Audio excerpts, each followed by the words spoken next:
Welcome back to Sanjari academy. मेरा नाम जकाउल्ला। देखो दोस्तों, आज मैं आप लोग के सामने एक ऐसी स्टोरी के बारे में बताने वाला जो बहुत ही अलग है। समझ में आ रहा है?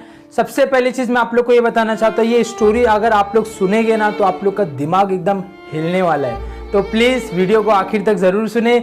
स्टार्ट करते हैं। देखो, एक लड़का अपने करीबी मस्जिद के इमाम साहब की बीवी से बेपनाह मोहब्बत कर रहा था। उसको उसकी इमाम साहब की बीवी से क्या हो जाती है? मोहब्बत हो जाती है। उस मोहब्बत का इजहार वो अपने एकदम खास दोस्त से करता है कि बोलता है, अरे यार मुझे इमाम साहब की बीवी से ना बेपनाह मोहब्बत हो गई है। तो बोलता है, अरे यार ऐसा कैसा हो गई? बोले, नहीं, मुझे उससे उनकी बीवी से बेपनाह मोहब्बत हो गई है और मैं चाहता हूँ कि तुम इस मसले में मेरी मदद करो। तो उसका दोस्त बोलता है कि मतलब मैं इस मामले में आपकी कैसे मदद कर सकता हूँ? तो बोलता है कि आप जाएंगे मस्जिद में, नमाज पढ़ोगे। मसला ये है कि इमाम साहब नमाज पढ़ा के जल्दी आ जाते हैं घर पे और मैं चाहता हूँ कि उनकी बीवी से मैं बात करूँ। तो आपको कुछ करना नहीं है, सिर्फ और सिर्फ मस्जिद में जाना है, नमाज पढ़ना और इमाम साहब से तरह तरह के सवाल पूछना है और उनको लेट करना है। इस दौरान मैं उनकी बीवी से मैं मुलाकात कर सकूँ। तो उसका दोस्त बोलता है, बस इतनी सी बात। अब वो रोज जाता था मस्जिद में नमाज पढ़ने के लिए। नमाज जैसी खत्म होती थी, इमाम साहब से वो सवालात अपने रखता था, तरह तरह के सवालात, तरह तरह के मसालात इमाम साहब के सामने रखता था और इमाम साहब लेट हो जाते थे। और रोज वो जाता था इमाम साहब की बीवी से मिलने के लिए। तो 2 से 3 महीना जब गुजरे, इसी ये मसला चलता रहा। तो उस लड़के के दिल में, उसके दोस्त के दिल में एक ख्याल आया, अरे यार मैं तो गलत कर रहा हूँ, अपने दोस्त का साथ तो दे रहा हूँ। ये नमाज जो पढ़ी जा रही थी, ना ही अल्लाह के लिए पढ़ी जा रही थी, ना ही कोई नियत की जा, मतलब नेकी की नियत से हम लोग नमाज पढ़ी जा रही थी। तो मसला कुछ इस तरीके से होता है, उसके दिल में ख्याल आता है, मैं बहुत ही गलत कर रहा हूँ।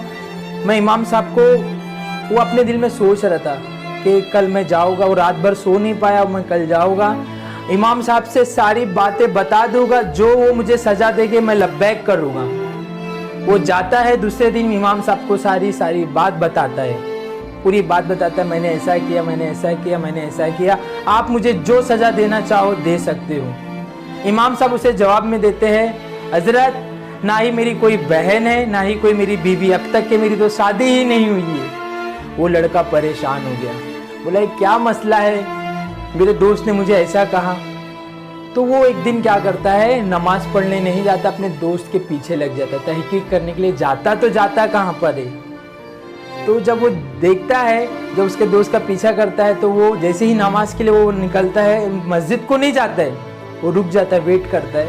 और वो देखता है खुद अपने आंखों से, जब वो ये मंजर देखता है कि वो इमाम साहब की बीवी से नहीं मिलने जाता, वो खुद उसी की बीवी से मिलने जा रहा था। और वो देखते साथ उसके दिमाग खराब हो गए और वो हाथ मलता का मलता ही रह गया, उसके पैरों तले ज़मीन हट गई।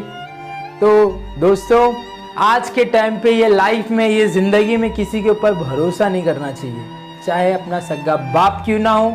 तो मैं इम्पोर्टेंट मैसेज था ये, मैं आप लोग को इसलिए शेयर किया क्योंकि मेरे को बहुत ही अच्छी लगी। कितना भी खास दोस्त हो, कभी किसी के साथ अपनी स्ट्रांगनेस और वीकनेस कभी शेयर मत करो। कितना भी बड़ा खास हो, कितना भी बड़ा कुछ भी हो, अपनी ताकत हमेशा छुपा के रखो। और ये स्टोरी से हमें एक चीज़ और सीखने मिलता है कि हमें सबसे पहली बात तो किसी के ऊपर भरोसा नहीं करना चाहिए। दूसरी बात, जैसी करनी वैसी भरनी। जो दूसरे के लिए गाड़ा खोदेगा वो खुद उसके अंदर गिरता है। चौथी चीज़, मैं ऐसी औरत को मैं चाहता हूँ कि अगर कोई अपने शौहर को, अपने आदमी को धोखा देती है तो वो खुद शिकार होती है। पांचवी चीज़ ये है, हमें अपने दोस्तों का साथ गुनाहों में नहीं देना है, हमें अपने दोस्तों का साथ नेकियों में देना है। अगर हक की बात है तो उसका साथ दो, अगर ना हक की बात है तो उसका साथ मत दो, चाहे कोई भी हो। तो आज के लिए इतना काफ़ी है। आप लोग के लिए बहुत ही प्यारा चीज़ मैं बताया हूँ। अगर आप लोग को ये वीडियो अच्छी लगी तो please like it, share it and subscribe the my channel and अपने कॉन्टेक्ट में शेयर करो। बहुत अच्छा मैसेज है, ठीक है? Okay, good night, take care, अल्लाह हाफिज़।